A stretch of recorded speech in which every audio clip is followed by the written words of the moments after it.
Yeah, so what do you have to consider there? What could be the size of the capital infusion and from where the capital infusion would come in, and what could be the impact of the capital infusion? If the capital infusion is from a Birla Group company, then markets would say, okay, largely in this case would be Grasim and Hindalco, which have ownership of about directly, indirectly about 18% in Idea.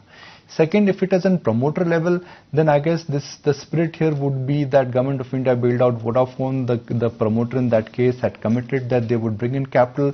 They're putting the personal money to work to ensure that the commitment stays. But whatever could be the nature of the capital, frankly, what happens to the balance sheet of Vodafone Idea? And could there be incremental move in the balance sheet of Vodafone Idea? Well, debt will come down. If debt will come down, the repayment capacity for banks who've given loan to Vodafone Idea, that gets better. So I think that's the natural beneficiary. More than Vodafone banks who've given money to Vodafone Idea, which have already taken a write off in their balance sheet, they would get cash.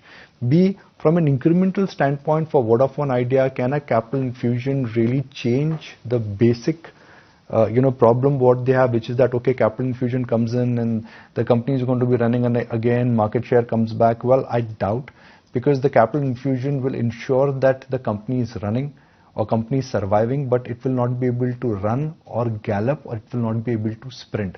Now, the stock is dominated by HNI traders. The stock is dominated by retail investors. It's a liquid stock. It's a big presence in F&O market. It could swing this way or that way. But the price so in the near term, I guess looking at the price and what the nature of the capital infusion is, the next 10-15% move on the stock would be decided. But beyond that, just think about it.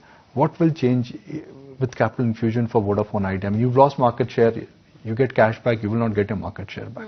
It gets better for the balance sheet, which means you will survive. And if you will survive, maybe some money goes back to banks, which have written it off. So they would be big beneficiaries.